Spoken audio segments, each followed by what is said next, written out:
მოვამზადოთ აი ასეთი სამარხო ტოლმა ძალიან გემრიელი.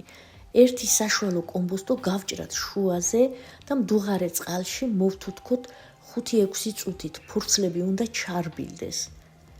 ამოვალაგოთ და მაშინათვე გავშალოთ, რომ ზედმეტად არ ჩაითუთქოს.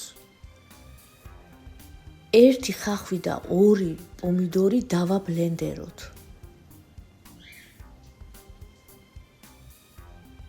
წინასწარ გარეცხილი 400 გრამი ბრინჯი მოვათავსოთ თასში. დავამატოთ ეს დაბლენდერებული ხახვი და პომიდორი. დავახეხე 1 დიდი სტაფილო. წვანილები დავჭრათ წვრილად, გამოვიყენე ქინძი, ოხრახუში და კამა. ძალიან უხდება პრასი, მაგრამ დღეს მე არა მაქვს, გამოვიყენებ წიწმაც.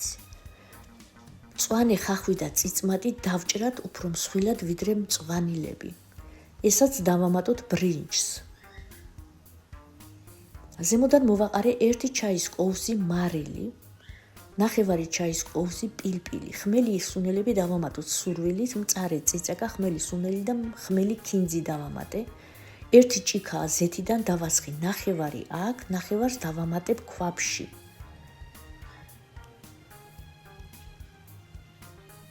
კარგად გადავურიოთ და მარილზე დავაგემოვნოთ.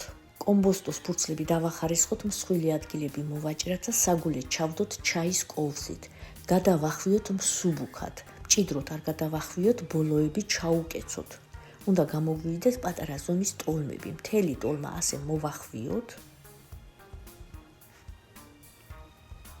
დარჩენილი ფურცლები ჩავალაგოთ ქვაბში, ცოტა ფსკერი დავფაროთ მხოლოდ და ჩავალაგოთ ჩვენი მოხვეული ტოლმები წრიულად.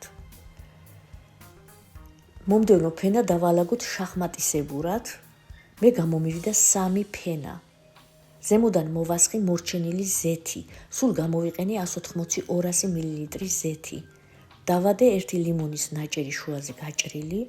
დავაფაროთ თეფში მჭიდროდ, უკეთესია სიმძიმეს თუ დავადებთ. დავასხათ 150-200 მლ წყალი. ფსკერზე უნდა წავიდეს წყალი. დავაფაროთ და შემოვდგათ მოსახარშად. როცა ადუღდება, ჩაუწიოთ ცეცხლს მინიმალურზე და დავხარშოთ 25-30 წუთი. მე ვხარშე 25 წუთი და გადმოვდგი. დავტოვოთ ასე 20 წუთი, რომ მთელი წვენი შეისრუტოს ტოლმამ და შემდეგღა მივირთვათ. აი გამოდის ესეთი არომატული, ძალიან გემრიელი ტოლმა, ამაზე უკეთეს ამ მარხვაზე ვერაფერს ვერ მოამზადებთ. აუცილებლად მოამზადეთ და არხი გამოიწერეთ. ასეთ სამარხო ტოლმას ძალიან უხდება სამარხო